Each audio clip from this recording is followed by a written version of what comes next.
Hello students, welcome back to my channel biology with Deepti Jain from Vardhaman Coaching. तो आज हम यहाँ पे डिस्कस करते हैं प्रोटेक्टिव टिश्यूज। इससे पहले मैंने मेरिस्टेमेटिक टिश्यू और परमानेंट टिश्यू दोनों की वीडियो अपलोड कर चुकी हूँ, तो आप प्लीज उनको देख लीजिएगा।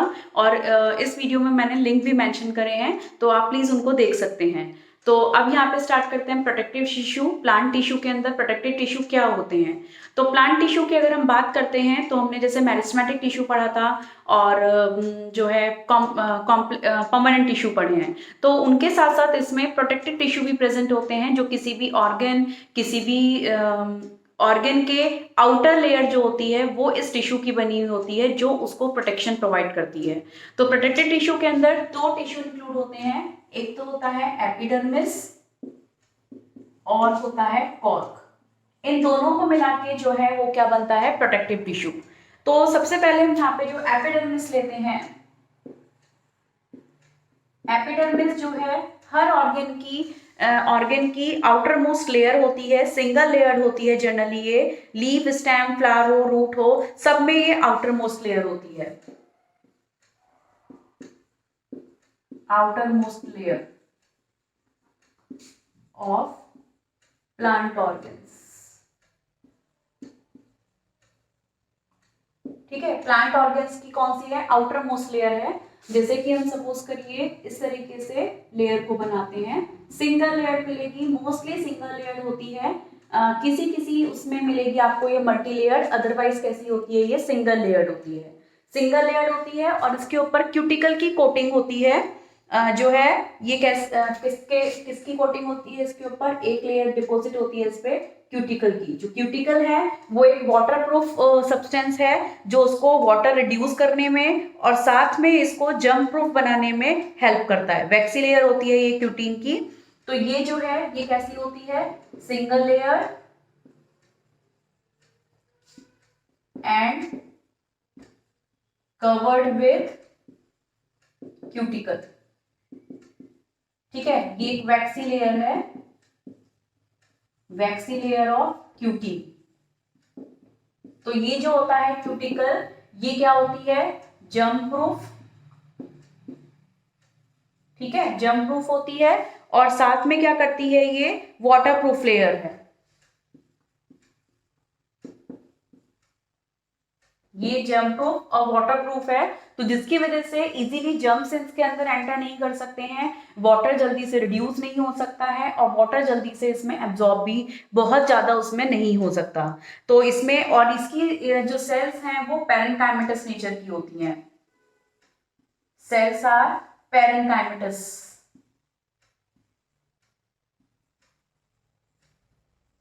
Parenchymatous in nature. ठीक है, पैरेन्काइमेटस नेचर की होती हैं ये।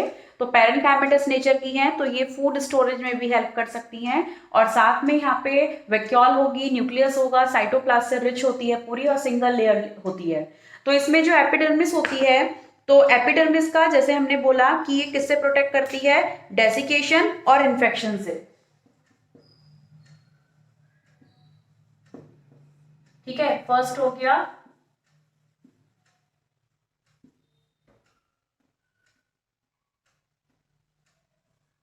प्रोटेक्ट कर रही है, किससे प्रोटेक्ट कर रही है?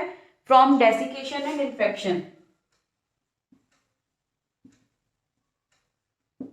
किसी भी तरीके के इन्फेक्शन को रोकती है ये, जर्म प्रूफ है क्योंकि लेयर, इस वजह से, क्योंकि क्यूटिकल का डिपोजिशन हो गया है। साथ में क्यूटिकल जो है, क्यूटिकल की वजह से एक तो हमने यही बोल दिया, एक क्या हो गया कि क्यूटिकल की वजह से जो है वाटर रिड्यूस कम होता है और पैथोजन को एंट्री नहीं मिल पाती।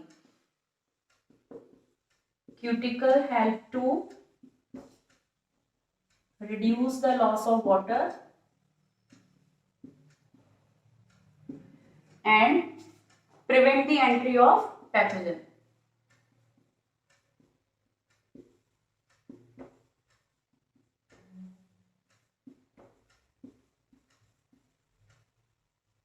ठीक है, पैथोजन की एंट्री को भी ये क्या करती है? रोक देती है क्यूटिकल की वजह से, है ना।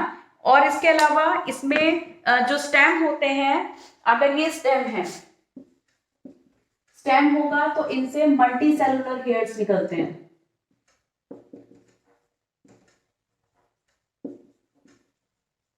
जिनको हम बोलते हैं ट्राइकोम्स। ठीक है, स्टेम पे मल्टीसेलुलर हेयर्स होते हैं जिसे हम बोलते हैं ट्राइकोम्स। तो ये जो है ये क्या करता है, reduce the rate of transpiration, reduce the rate of transpiration. ठीक है, इसके अलावा रूट्स होती हैं, है ना, तो रूट्स पे जो होंगे ये यूनिसेलुलर हेयर्स होते हैं, यूनिसेलुलर जिनको हम रूट हेयर्स बोलते हैं। और इनका काम क्या होता है, increase the absorption of water and minerals. Roots के अंदर रूट हेयर्स का क्या काम होगा, रूट्स का काम क्या होता है, एब्जॉर्ब करने का।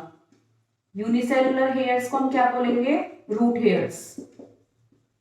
और इनका क्या काम हो गया, increase the absorption of water and minerals.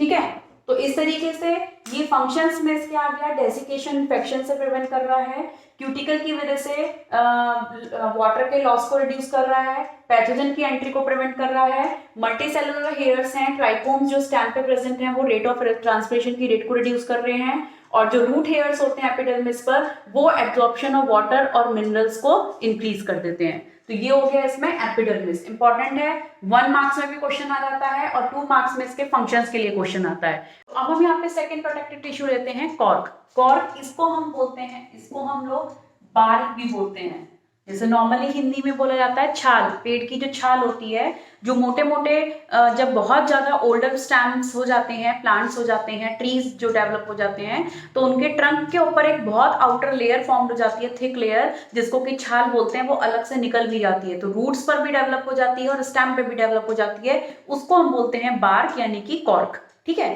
तो ये एक आउटर मोस्ट कवरिंग होती है, आउटर मोस्ट लेयर है बार्क, किसपे, स्टेम और जो रूट्स हैं, लेकिन किसके, वुडी प्लांट्स के। Outermost layer of stems and roots of woody plants, जितने भी वुडी प्लांट्स होते हैं उनमें मिलेगा ये। ठीक है, हर्बेशियस या जो श्रब्स होते हैं उनके स्टेम पे ये बार्क नहीं फॉर्म्ड होती है। तो ये जो बार्क होती है ये किससे मिलके बनती है, बार्क किससे मिलके बनेगी, इसके अंदर 3 लेयर्स होती हैं, मल्टी लेयर्ड होता है ये, और इसमें जो है किससे, cells of cork cambium, cork और सेकेंडरी कॉर्टेक्स। ठीक है, एक तो होती है लेयर कॉर्क कैम्बियम की, कॉर्क, और एक होता है सेकेंडरी कॉर्टेक्स। ठीक है, सेकेंडरी कॉर्टेक्स, इन तीनों लेयर को मिला के बनती है बार्क यानी कि कॉर्क। कॉर्क को हम लोग यहाँ पे फैलम भी बोलते हैं, इसको फैलम भी बोला जाता है और इसको बोला जाता है फैलोडम। ठीक है, अब ये इसका फॉर्मेशन किस तरीके से होता है, जो क्या नाम है, बार्क है, ये जब बहुत ज्यादा ओल्डर प्लांट्स हो जाते हैं तो उसमें क्या होता है कि जब ओल्डर प्लांट्स हो जाएंगे तो जो उनका आउटर प्रोटेक्टिव टिश्यू है, जब क्या हो गया, प्लांट बहुत ज्यादा ओल्डर हो रहा है, ओल्डर प्लांट्स में। ठीक है, ओल्डर प्लांट्स में क्या होगा, जब बहुत ज्यादा ओल्ड हो रहा है तो जो उसका आउटर प्रोटेक्टिव टिश्यू है उसके अंदर चेंजेस आने स्टार्ट हो जाते हैं। क्या हो जाते हैं, चेंजेस इन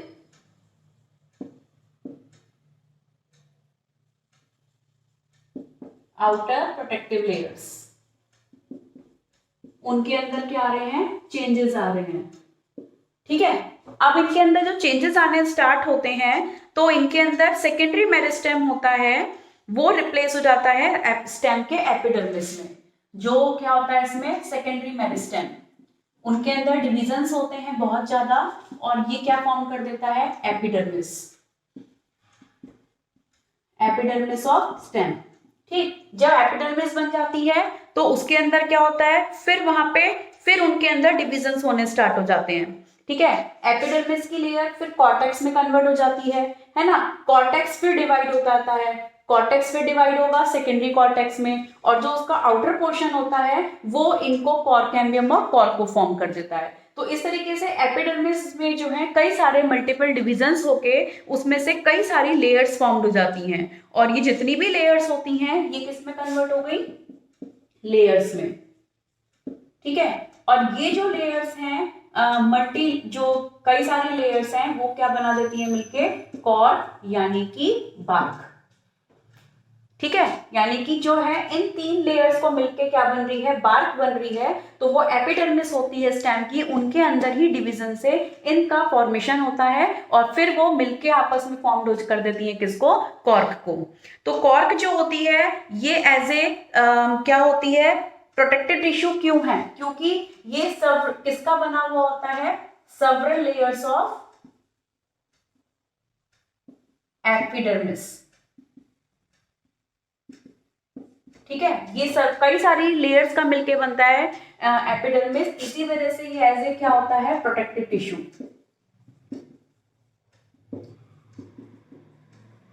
ठीक है, और किस रीजन से होती है, एक होती है इसमें डेड सेल्स होती हैं, सेल्स क्या हो जाती है इसके अंदर, सारी डेड हो जाती हैं, नो इंटरसेलुलर स्पेस, इनके अंदर कोई भी इंटरसेलुलर स्पेस नहीं होता है। ठीक है, इनके रीजंस की वजह से जो ये बार्क है एज ए प्रोटेक्टिव टिश्यू में हेल्प करता है, और इसके अंदर साथ में एक केमिकल प्रेजेंट होता है, हैविंग केमिकल, जिसका नाम होता है सुबेरिन। ठीक है, तो ये सुबेरिन का क्या काम होता है, ये क्या करता है, इनकी वॉल को इम्प्रीवियस कर देता है, suberin in their wall which makes impervious।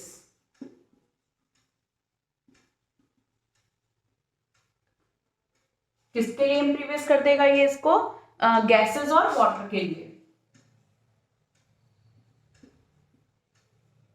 ठीक है, तो ये जो है एज ए प्रोटेक्टिव टिश्यू हो रहा है, इसकी वजह से ये किस चीज में हेल्प करेगा, प्रोटेक्टिव टिश्यू है तो ये मैकेनिकल इंजरी से, इन्फेक्शन से, वाटर के लॉस को सबको प्रिवेंट कर देता है। किससे प्रिवेंट कर रहा है, loss of water, infection and mechanical injury.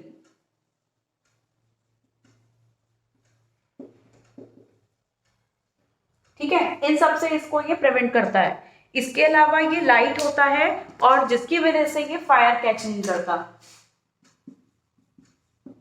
It is light and does not catch fire,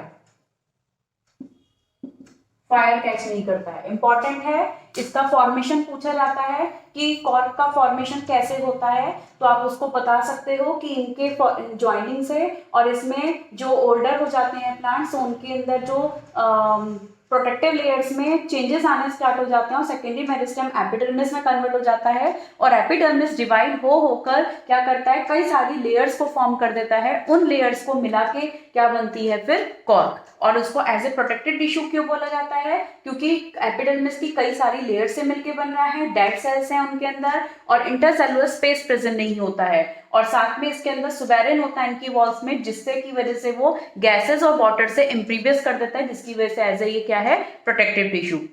और फंक्शंस में क्या आ गया इसके, prevent the loss of water, infection, mechanical energy, और ये क्या कर रहा है, फायर को कैच नहीं कर पाता है। तो ये इंपॉर्टेंट टॉपिक है कॉर्क, इस पे क्वेश्चन ये भी आ जाता है कि एज ए प्रोटेक्टिव टिश्यू क्यों बोल रहे हैं और कॉर्क को फॉर्म कैसे होती है, तो ये क्वेश्चन इंपॉर्टेंट है। तो अब हम यहाँ पे स्टार्ट करते हैं स्टोमेटा। तो जो स्टोमेटा होता है ये लीफ की एपिडर्मिस पे प्रेजेंट होता है, एज ए स्मॉल पोर होता है ये, और कहाँ प्रेजेंट होगा, small pores present on, herbaceous stem में भी प्रेजेंट होता है, लेकिन मेनली जो है ये किस में प्रेजेंट होगा, present on the epidermis of leaf. इस तरीके से देखिए, जैसे हम ये एपिडर्मिस बनाते हैं तो इसमें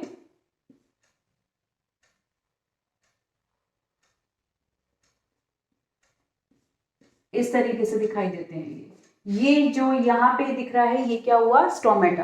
तो ये इस तरह से लीफ की एपिडर्मिस पे प्रेजेंट होता है और इसमें स्टोमेटा जो है क्या होता है, एक स्टोमेटा 2 किडनी शेप्स की सेल्स होती हैं उससे बाउंडेड होता है, जिनको कि हम बोलते हैं गार्ड सेल्स। इस तरीके से ये किडनी शेप सेल्स होती हैं जिनको हम बोलते हैं गार्ड सेल्स। इनके अंदर क्लोरोप्लास्ट भी प्रेजेंट होता है, न्यूक्लियस भी प्रेजेंट होता है और साइटोप्लाज्म भी आ गया। ये हो गई दोनों गार्ड सेल्स। अब इसके ऊपर इसके अलावा इसमें क्या होता है, गार्ड सेल्स को जो कवर करती हैं इसको चारों तरफ से, वो कुछ लार्ज एपिडर्मल सेल्स होती हैं। इस तरीके से ये क्या होती हैं, लार्ज एपिडर्मल सेल्स।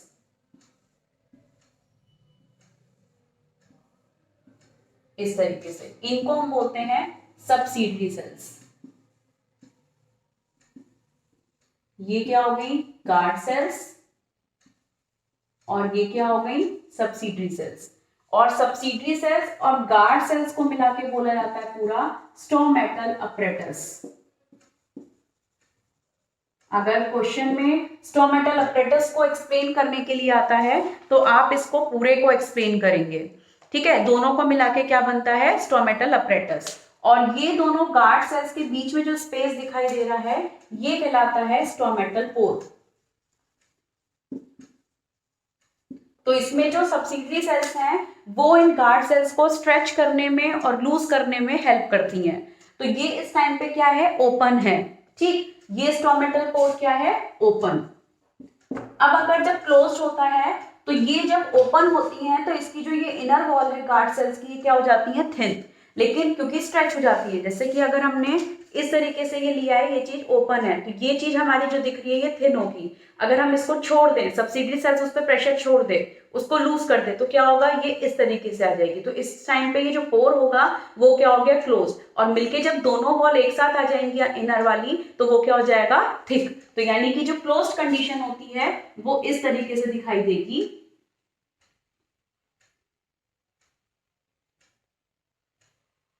इस तरीके से। तो ये जो यहाँ पे लेयर हो गई ये क्या हो गई, थिक। ये हो गई क्लोज्ड कंडीशन, ठीक है। तो इसमें जो है स्टोमेटल पोर, सबसिडरी सेल्स जो है उनका काम क्या है, गार्ड सेल्स को स्ट्रेच करना या उसको लूज करना, मतलब कि उनको रिलैक्स और क्या करना है, कॉन्ट्रैक्ट करने में हेल्प करता है सबसिडरी सेल्स। और ये लार्ज एपिडर्मल सेल्स होती हैं। और गार्ड सेल्स जो होती है इसमें क्लोरोप्लास्ट प्रेजेंट है, न्यूक्लियस है, साइटोप्लाज्म है, तो ये फोटोसिंथेसिस भी परफॉर्म कर सकता है। और इनकी ओपनिंग से जो बीच में स्पेस बनता है वो कहलाता है स्टोमेटल पोर। और इस पोर की वजह से क्या होता है, यहाँ पे ट्रांसपिरेशन होता है और गैस एक्सचेंज होती है। तो इसमें फंक्शंस क्या आ गए, इसके फंक्शंस क्या आ गया, एक तो हो गया हेल्प इन गैस एक्सचेंज। इसकी ही हेल्प से क्या हो रही है, कार्बन डाइऑक्साइड एब्जॉर्ब होती है और ऑक्सीजन रिलीज होती है, ठीक है। और इसके अलावा जो उसका दूसरा फंक्शन हो गया वो क्या करेगा, help in transpiration, help in transpiration, ठीक है। इसके थ्रू ट्रांसपिरेशन क्या होता है, loss of water in the form of water vapour through the stomatal pore. Stomatal pore, जो लीव्स के अंदर एक्स्ट्रा वाटर होता है वो वाटर वेपर की फॉर्म में स्टोमेटल पोर से बाहर निकल जाता है, तो उस प्रोसेस को हम ट्रांसपिरेशन कहते हैं। तो उसको कौन परफॉर्म करा रहा है, स्टोमेटा। तो जो लीव्स होती हैं जो जिनको की वाटर, जहां पे वाटर की स्कैरिसिटी होती है, तो स्टोमेटा की नेचर थोड़ी अलग होती है, वो अंदर की तरफ प्रेजेंट होते हैं स्टोमेटा एपिडर्मिस की लेयर में, जिससे कि वो ट्रांसपिरेशन की रेट को रिड्यूस कर सकें। तो मेन इसके जो फंक्शंस हैं वो दो हुए, गैस एक्सचेंज में और ट्रांसपिरेशन करने में हेल्प करता है। इंपॉर्टेंट है, डायग्राम आ जाता है क्वेश्चंस पे, मतलब कि इसका स्टोमेटल अपरेटस का इसके फंक्शंस आ जाते हैं। या 1 मार्क्स में क्वेश्चन पूछ सकते हैं कि जो लीफ की सरफेस पे छोटे छोटे पोर्स दिखाई देते हैं वो क्या होते हैं, उनका फंक्शन क्या है, इस तरीके से भी क्वेश्चंस पूछ सकते हैं। या आपको कोई भी डायग्राम बना के दे दें और उस पर पॉइंट आउट कर दे कि ये पोर्स क्या रिप्रेजेंट कर रहे हैं, तो आप उसका आंसर क्या दोगे, स्टोमेटा। तो स्टोमेटा एक ओपनिंग हो गई, एज ए पोर हो गया, जिसकी हेल्प से गैस एक्सचेंज हो रही है और ट्रांसपिरेशन हो रहा है। और ये गार्ड सेल्स और सबसिडरी सेल्स से मिलकर पूरा क्या बना, स्टोमेटल अपरेटस। तो एक स्टोमेटा जो है सिर्फ उसमें क्या आ गया, गार्ड सेल से कवर्ड होता है, उसके अंदर क्या प्रेजेंट हो गई, गार्ड सेल्स। ठीक है, तो इसमें जो है क्या नाम है स्टोमेटा में, कि एक स्टोमा किससे बाउंडेड हो गया, गार्ड सेल से, और गार्ड सेल्स किससे बाउंडेड हो गई, सब्सिडरी सेल से। तो ये टॉपिक कंप्लीट हुआ। और इसके अलावा अगर आपको और भी कोई प्रॉब्लम है तो आप प्लीज कमेंट बॉक्स में मेंशन कर सकते हैं। और अगर आपने सब्सक्राइब नहीं करा चैनल तो प्लीज सब्सक्राइब करिए। तो see you on the next video, have a nice day, bye bye.